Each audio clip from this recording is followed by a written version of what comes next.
Hello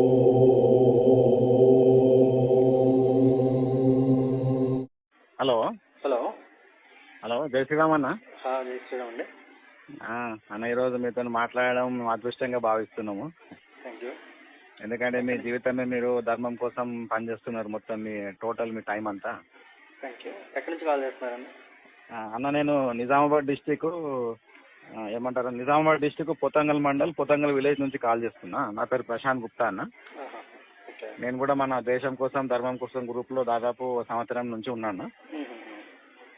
అయితే విషయం ఏంటంటే అన్న, నిన్న మీరు యూట్యూబ్లో షిరిడి ఆలయం మూసివేత అని మీరు ఒకటి పెట్టిండ్రు కదా.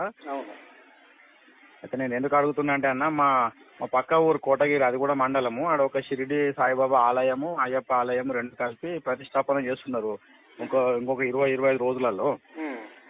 మేము చాలా వరకు ప్రయత్నాలు చేస్తున్నాము ఆపాలని. దానికి హంపి పీఠాధిపతి గారు వస్తున్నారు ప్రతిష్టాపనకు. అయితే స్వామీజీ కూడా సాయిబాబా అయ్యప్ప అయితే నేను వస్తా అన్నారు, కానీ వీళ్ళు ఎవరైతే ఆలయ కమిటీ వాళ్ళు వినడం లేదు, ఎవరు చెప్పినా కూడా. మా ప్రయత్నాలు మేము చేస్తున్నాం అన్న, ఇక్కడ ఉన్న యూత్.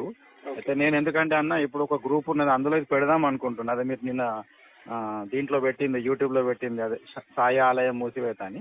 అయితే మరి ఎవరైనా అడుగుతారు కదన్న, ఎందుకు మూసేస్తున్నారు, ఏంది విషయం అంటే, మరి మనము వాళ్ళకు చెప్పగలగాలని మీకు అడుగుతున్నాను. అది ఏంది అసలు విషయం ఏంటని. అంటే ఇప్పుడు ఎందుకు మూసేస్తున్నారు అంటే, వాళ్ళ ఏది టెంపుల్ మేనేజ్మెంట్కి సంబంధించి సమ్ రీజన్స్ బేస్ చేసుకుని మూసేస్తున్నారు ప్రజెంట్. మళ్ళీ ఎటు చేస్తారు, కానీ మన వాళ్ళు ఎందుకు వెళ్ళకూడదు? అది నిజమే. ఇప్పుడు మళ్ళీ చేస్తారు ఎటు అంటే, మన వాళ్ళు ఎందుకు వెళ్ళకూడదు సాయిబాబా గుడికి అనే దానికి చాలా రీజన్స్ చెప్పారన్నమాట. మామూలుగా మన ఛానల్లోనే ఉన్నాయి వాటికి సంబంధించి. గోవిందానంద సరస్వతి వారు చెప్పినటువంటి లైవ్ TV9లో. నెక్స్ట్ ఏంటంటే, ఒకసారి మీరు నాకు వాట్సాప్ నుంచి మెసేజ్ పంపిస్తే, మొన్న లేటెస్ట్గా కూడా మన దగ్గర ఉన్న కొంతమంది పండితులు వాళ్ళు కూడా డిబేట్ చేశారనమాట. ఇది వారణాసిలో 40 దేవాలయాల్లో దగ్గర సాయి విగ్రహాలు తీసేశారు. సనాతన ధార్మిక సేన ఏదో ఉంది వారణాసిలో, వాళ్ళు తీసేశారనమాట ఈ సాయి విగ్రహాలన్నీ. సో దానికి సంబంధించి డిబేట్ చేశారు మొన్న మళ్ళీ TV9 వాళ్ళు. ఇప్పుడు ఎంతో కూడా కాదు, మహా అయితే 20 days అవుతుందేమో. ఇప్పుడు అది కూడా పంపిస్తాను ఒకసారి మీకు. మిగతావి అయితే ఇప్పుడు మన గురువు గారు చేసినవన్నీ కూడా మన యాక్చువల్గా వీళ్ళు TV9లో చేసినా వాళ్ళు TV9లో ఉంచలా, ఎందుకంటే ఆర్గ్యుమెంట్స్ జరుగుతూ ఉంటాయి అన్న ఉద్దేశంలో. అవి ఏం చేసామంటే డౌన్లోడ్ చేసుకుని మనం పెట్టాం. అవి ఉన్నాయి, మన ఛానల్లో ఉన్నాయి. ఒకసారి మీరు అవన్నీ చూస్తే, ఇప్పుడు అదే ఎవరైతే వద్దని చెప్తున్నారో వాళ్ళకు కూడా ఈ వీడియోస్ పంపిస్తే డిస్కషన్ అంతా పూర్తిగా చూడమంటే వాళ్ళకి ఒక క్లారిటీ వస్తుంది. మనం ఎందుకు మీకు వాట్సాప్ లో హాయ్ అని పంపిస్తే మీరు పంపిస్తారా? హాయ్ అని కాదు, జై శ్రీరామ్ అని పంపిస్తాను. ఎందుకంటే హాయ్ అంటే నార్మల్ పీపుల్ బోల్డ్ మంది పని చేస్తుంటారు. సరే అన్న, సరే. జై శ్రీరామ్ అని పంపిస్తే మన వాళ్ళు అనేది ఒక ఐడెంటిటీ అన్నమాట. అవునండి, అవును. అలా పంపించండి. ఇప్పుడు మూసివేత అని దానికి నేను కింద ఏం రాయాలన్న క్లారిటీ వివరణ ఏమి ఇవ్వాలి? వివరణ అంటే వాళ్ళ కమిటీ ప్రకారము, అంటే అది ఎందుకన్నదే తెలియదు మనకి. వాళ్ళ కమిటీలో ఏం డిస్కషన్స్ ఏం జరిగాయి ఏంటన్నది. ఇప్పుడు మనం ఏమనుకుంటున్నాము, కొంతకాలం కాదురా బాబు, పర్మనెంట్ గా మూసేస్తే ఇంకా ఆనందం అని చెప్పేసి పెట్టాం పోస్ట్ మనం. మీరు పెట్టిండ్రా? అది పర్మనెంట్ గా మూసేస్తే, ఎందుకంటే ఇప్పుడు లేటెస్ట్ గా జరుగుతున్నది ఏంటంటే, ఈ సాయిబాబా దేవాలయాల్లో నమాజ్ చేయిస్తున్నారు వెళ్ళిన భక్తుల చేత. ఆ నమాజ్ గురించి అని మన వాళ్ళు ప్రశ్నిస్తే సాయి భక్తులు తిరగబడి కొట్టే ప్రయత్నం కూడా చేశారు మన వాళ్ళని. ఎక్కడో దగ్గర అవసరం లేదు. ఇప్పుడు మా చెల్లె ఒక ఆమె, ఇప్పుడు సాయి ఆరాధన చేయకూడదు, గురువులు చెప్పారు, సాయి శవం కదా, సమాధిలో ఉన్నది ఆ శవం మాత్రమే. 1972 వరకు ఉన్నటువంటి సాయి సమాధి 72 తర్వాత, అంటే 79 నుంచి సాయి మందిరంగా ఎలా మారింది, గుడి ఎలా తయారైంది. సో అది తప్పు. మామూలుగా మన పూర్వీకులు ఎవరైతే ఉన్నారో వాళ్ళ శవాన్ని అసలు మామూలుగా శవారాధన చేయడమే తప్పు. మనం ఏం చేస్తాము, ఇప్పుడు అగ్నికి ఆహుతి చేసి పంచభూతాల్లో కలిపేస్తాం, ఎందుకంటే పంచభూత నిర్మితమైన శరీరం కాబట్టి. మిగతా మతాలు దేడ్ దిమాగ్గాలు కదా, సగమే మెదడు, అంటే గొర్రె మెదడు అనమాట. వాళ్ళకి ఏం తెలియవు. వాళ్ళకి తెలియనప్పుడు ఏం చేస్తున్నారు, ఆడెవడో పూడ్చిపెట్టాడంటే వీడు కూడా పూడ్చిపెడుతున్నారు. పూడ్చిపెట్టడం దేనికంటే ఆడెవడో ఫాల్తుగాడు వస్తాడట, 2000 సంవత్సరాల క్రితం చచ్చాడట. ఆ ఫాల్తుగాడు మళ్ళీ తిరిగి వస్తాడట, ఆకాశంలో మేఘాల మీద కూర్చుంటాడట. వీళ్ళందరినీ చచ్చిపోయిన శవాలతో సహా జాంబీలు లెక్కన లేపుకుని తీసుకుపోతాడట. అందుకు పాతి పెడతారు. మన కాన్సెప్ట్ అది కాదు కదా, అందుకని మనం పాతి పెడతాం. పంచభూతాల ద్వారా వచ్చిన శరీరం పంచభూతాల్లో కలిపేయాలి. అలా కలపాలి అంటే ఇది ఏంటంటే మొదటి స్టెప్ అగ్నికి ఆహుతి చేయడం. అగ్ని తర్వాత ఆహుతి అయిన బూడిద నేలను చేరుతుంది, భూమి తర్వాత వాయువు, ఆ అగ్నికి కాలేటప్పుడే వాయువులో చేరుతుంది, ఆకాశాన్ని కూడా చేరుతుంది, తిరిగి నీరుని చేరాలి. కాబట్టి మనం ఏం చేస్తామంటే పిండ ప్రదానం చేసేటప్పుడు తీసుకున్న అస్థికలు ఏవైతే ఉన్నాయో అవి తీసుకెళ్లి గంగలో కలుపుతాం, నీళ్ళలో కలుపుతాం. సో పంచభూతాలకి చేస్తాం. ఇది కాన్సెప్ట్. తీసుకున్న అస్థికలు ఏవైతే ఉన్నాయో వీటిలో కొన్ని అస్థికలు ఏం చేస్తామంటే పూర్వీకుల స్మృతి చిహ్నం కింద సమాధులు నిర్మించుకునే వాళ్ళు ఎవరైతే ఉన్నారో వాళ్ళు అవి తీసుకెళ్లి సమాధి కింద పెట్టి సమాధి కట్టి దానిపైన తులసి మొక్క ఏదో ఒక మొక్క అనేది పెడతారు. ఇది మన కాన్సెప్ట్. ఇప్పుడు ఆ సమాధి నిర్మించుకున్న సమాధి అనేది ఏదైతే ఉందో ఆ అస్థికలు అనేవి మన పూర్వీకుల చిహ్నాలు. ఎందుకంటే వాళ్ళు ఉండబట్టే మనం వచ్చాం, వాళ్ళు లేకుండా మనం రాలేంగా. అందుకని వాళ్ళకి ముఖ్యం అంటే ఒక పద్ధతి ఉంది. ఆడెవడో సాయి అనేవాడు ఆడు ఎవడికి పుట్టాడో తెలియదు, ఎక్కడ పుట్టాడో తెలియదు, ఎంతమంది పుట్టాడో తెలియదు, అసలు ఏ లెక్కన గురువు అయ్యాడో తెలియదు, ఏం బతికాడో తెలియదు, స్నానం లేదు పానం లేదు, ఉమ్మేసి నీళ్ళతోని దీపాలు వెలిగించడం, ఈ చిరిగిన బట్టలు వేసుకోవటం, ఈ బోటి పేగులు తెచ్చుకొని వండుకొని తినడం, వచ్చిన బ్రాహ్మణులు అలాంటి భక్తులకు కూడా మాంసం అది వండి పెట్టడం. అతను ఎవరో తెలీదు. సరే పోనీ గురువే అనుకుందాము, హిందూ ముస్లింల మధ్య సఖ్యతగా చేశాడు అనుకుందాం. 1919లో చనిపోయాడు అంటే ఇప్పుడు ఆయన పుట్టిన టయానికి 1837 ఎప్పుడో. అప్పటి నుంచి మరి ఆల్రెడీ 1857 తిరుగుబాటు, సిపాయిల తిరుగుబాటు జరిగింది. అప్పటికి ఊహ తెలిసే ఉంది. సిపాయిలు తిరుగుబాటు చేశారంటే ఆంగ్లేయులకి వచ్చి గురువుగా ఉండి సర్ది చెప్పి పంపేయడమా, లేదంటే ఇప్పుడు నా సమాధి నుంచే నా మానుష శరీరం మాట్లాడును అని చెప్పినటువంటి ఈ సోకాల్డ్ గురువు అనేవాడు ఎవడైతే ఉన్నాడో మరి ఆ మహిమలేవో చూపించి వాళ్ళని ఇక్కడి నుంచి వెళ్ళగొట్టడమా? అవన్నీ చేస్తే ఎంతో మంది స్వతంత్రం కోసం చచ్చిపోయేవాళ్ళు కాదు కదా.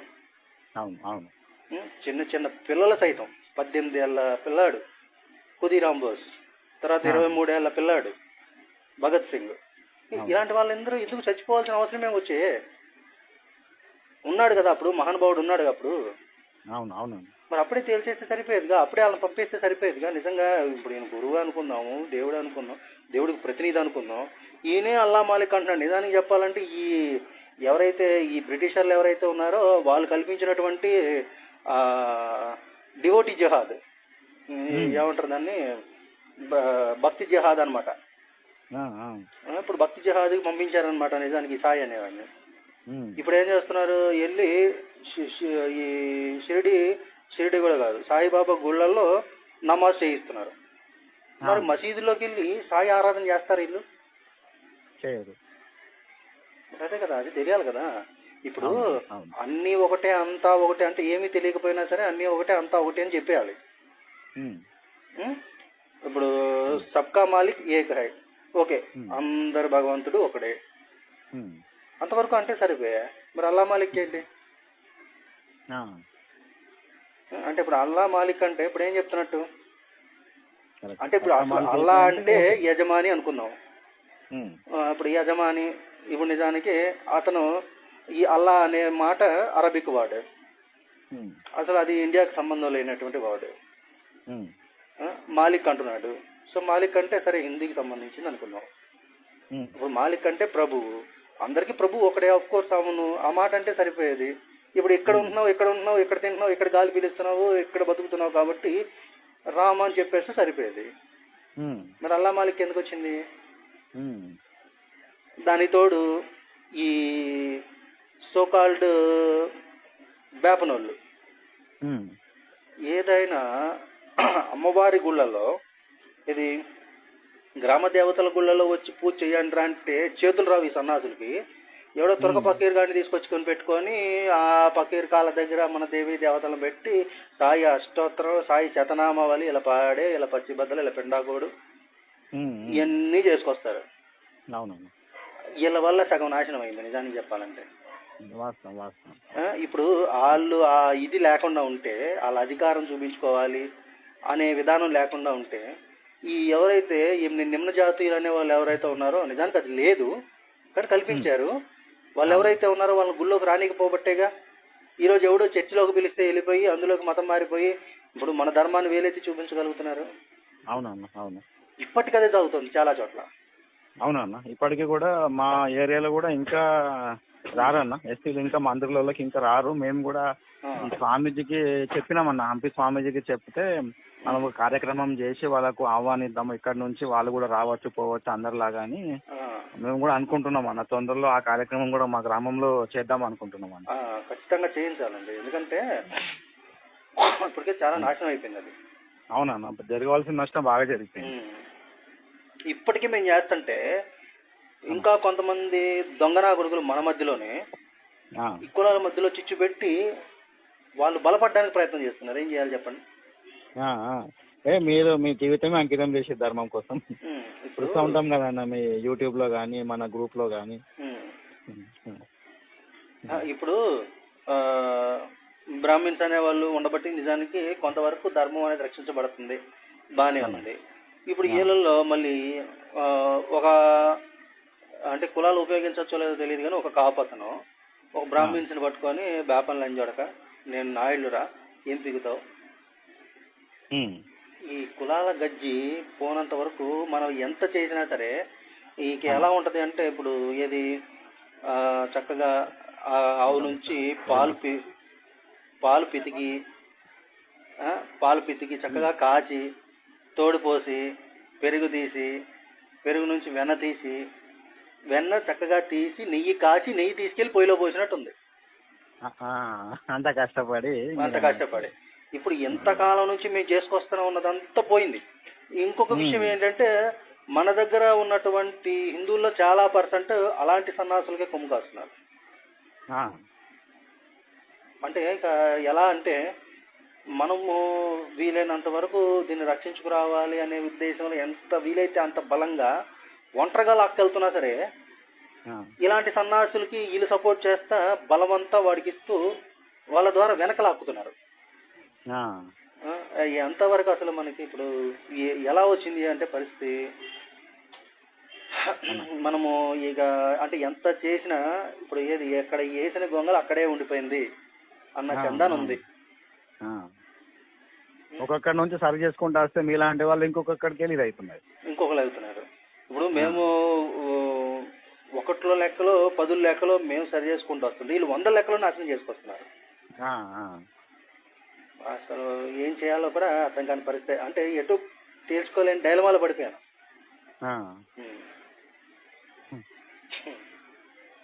చెప్పండి. అదే అన్న, నేను మీకు జై శ్రీరామ్ అని వాట్సాప్ లో పంపించండి, మొన్న లేటెస్ట్ గా జరిగిన డిబేట్ పంపిస్తాను. ఇంకా మిగతా అయితే ఏవైతే ఉన్నాయో మన ఛానల్లోనే ఉన్నాయి. అది సాయి ఉన్మాదం అని ఏమో ఉంటది ప్లేలిస్ట్, అందులో మీరు చూస్తే నేను చాలా మంది క్లారిటీ ఇచ్చున్నాను. సో అది కూడా మీకు ఒక సపోర్ట్ రావచ్చు, చూడండి ఒకసారి. చూస్తాను, మెసేజ్ పంపించండి, నేను మీకు ఫార్వర్డ్ చేస్తాను. అదే మళ్ళీ కొద్దిగా అవసరం ఉంటే సాయం కొద్దిగా ఫోన్ చేస్తాను, కాల్ చేయండి, నేను మాట్లాడతాను. ఓకే, నమస్కారం అన్న. జై శ్రీరామ్ అన్న. జై శ్రీరామ్ అన్న.